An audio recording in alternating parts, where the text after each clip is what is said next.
Hey guys, how you all doing again? It's March 25, 2020. A few people have asked me what the weather's been like. It's been mid-20s degrees Celsius. It's just starting to come into spring here.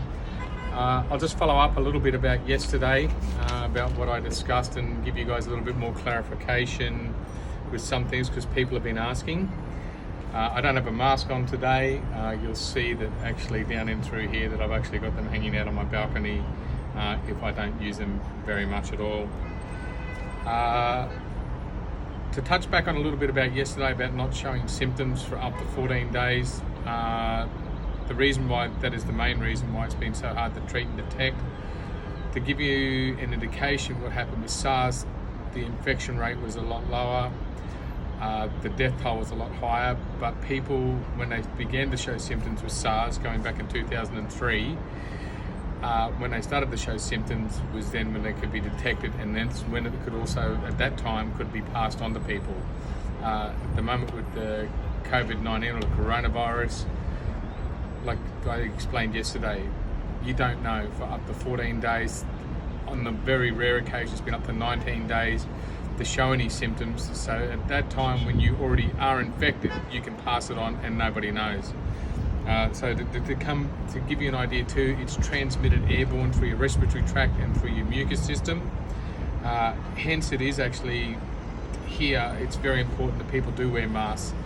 I know in other countries people have been ostracized and then been vilified for wearing masks to say that they're sick or they're bringing the virus with them.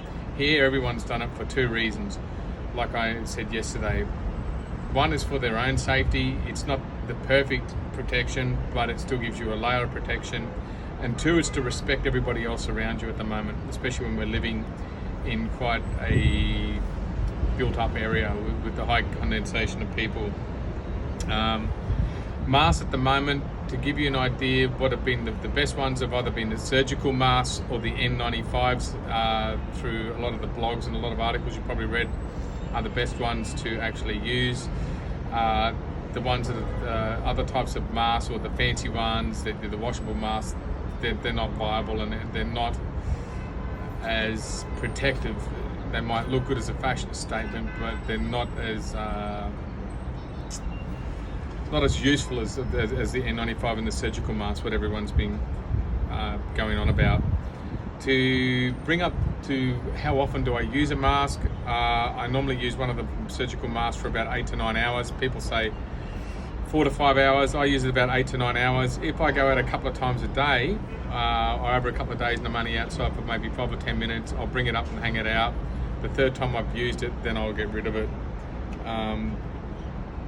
I've got the cat here as well, so I don't know whether he's actually getting in on it as well. You can also notice in the background at the moment the traffic is back to about 80-85% of what it normally is. This is normal before this virus took hold, but it'll thin out a lot quicker in the evening, probably about half an hour quicker than what it is. But to give you an idea that the proof's in the pudding, that things are starting to pick back up along through here. And just also remember, when you're coming up with the symptoms, you don't know you're infected. And as I said yesterday, for every person that is infected, send it on to 2.6 people. And up to 10 layers of people can be as high as 3,500. The Australian government's also noted that they've done, I think it's 150,000 tests recently to detect for the coronavirus. I don't know what test kits they're using here.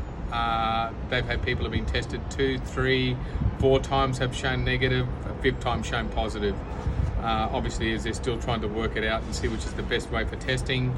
I've had 3 friends that have come back from overseas and flown back into South China, and they have been tested at the airport, just briefly, mainly with temperature checks, but they've actually, before they can get into their housing estates, they have to go to the hospital and go through tests, and they either need to wait at the hospitals to get the test results, and if they're negative, they then have a final test which takes a couple of days to clear, and they're either sent to a hotel to quarantine for up to 14 days, or if they're living here, they're generally allowed to go back into their buildings, but it's super vigilant.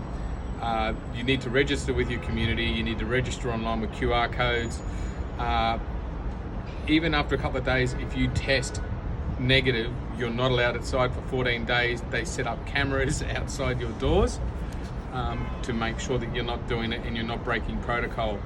During this time, that when you're in lockdown, you can have food delivered to the door of your complex, outside your apartment, where it's non-contact, where they'll put the goods down and then you can take it as it comes. I know a lot of people are saying at the moment that with food deliveries or non-contact deliveries as well, there could be issues. Yes, there could, but when your food or anything arrives like that, sanitize your hands, wipe everything down, and just be vigilant. That's the best you can do. There's going to be no perfect cure for any of this as you go through. And, you know, like I said, people are just getting infected left, right and center at the moment. Some people have it very, very mild, other people don't. And another point is yesterday, I forgot to mention the fireys, I forgot to mention the police, I forgot to mention emergency services, the army, the lifesavers on the beach, everyone at the moment that you are having contact with that are allowing you to do things, they're also putting their families at risk. They're putting their health at risk. So I think a lot more respect should be shown. I heard today that they're complaining to the lifesavers down the Gold Coast or spitting at lifesavers. Unfortunately, you know, the government should just start penalising people and giving them fines, and then, you know, it's the only way that there's something going to be done, and it needs to be enforced, and it needs to be enforced hard. A big thing about the schools yesterday, and about people with infection or about other people that are infected people, and then they're having to go, and then the emergency services will be taking up, obviously, as we're all expecting, in the next couple of weeks before all the beds are full. Also remember another thing, that even if you're healthy, you pass it on.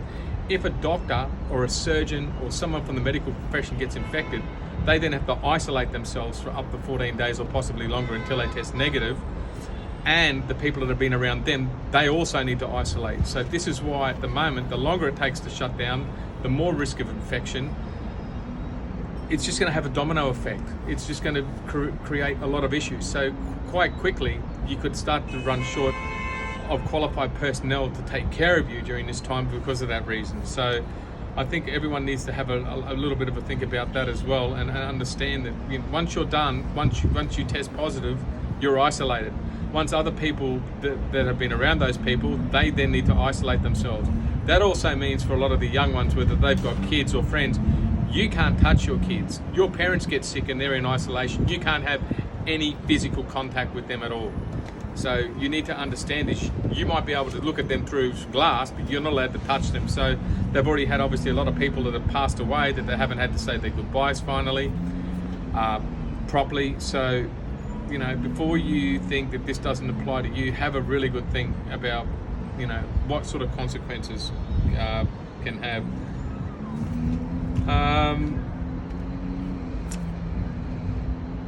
I will, in the next couple of days too, go around and show you, you know, like sort of a few videos about what's going on the street, how things are being done, what sort of processes they've got to go. I'll go down and sort of show you what's happening with the nightlife, but I won't be too intrusive. Again, like I said, you need to just start respecting other people's space. You need to respect each other. Everybody needs to work through it. It's going to be no quick fix. It's not going to be fixed in 1 week, 2 weeks, or a month. Guys, honestly, if you're possibly looking for experience here, it's January 23, they shut everything down.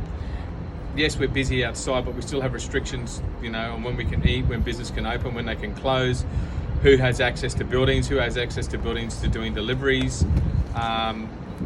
And we've still probably got a couple of weeks to go at the moment. The numbers are dropping. Most of the cases that we get now are actually imported cases where people have flown back.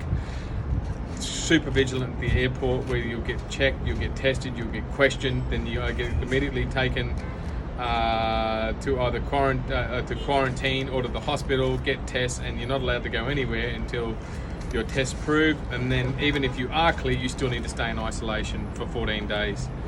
I don't know whether it's going to work as well in Australia, like I said, but I believe it would possibly be the best solution. The sooner you can put a stop to it and clamp down on everything, the sooner that you can at least catch up. You're not going to be able to control it. It's going to overwhelm the system at some place. It's overwhelmed every single country that's come in over a certain amount of time once it's got to the point where they can't control it. So at the end then, the emergency services, everyone's going to just have to try and catch up for what's going. So take care of yourselves. If you have any questions, let me know.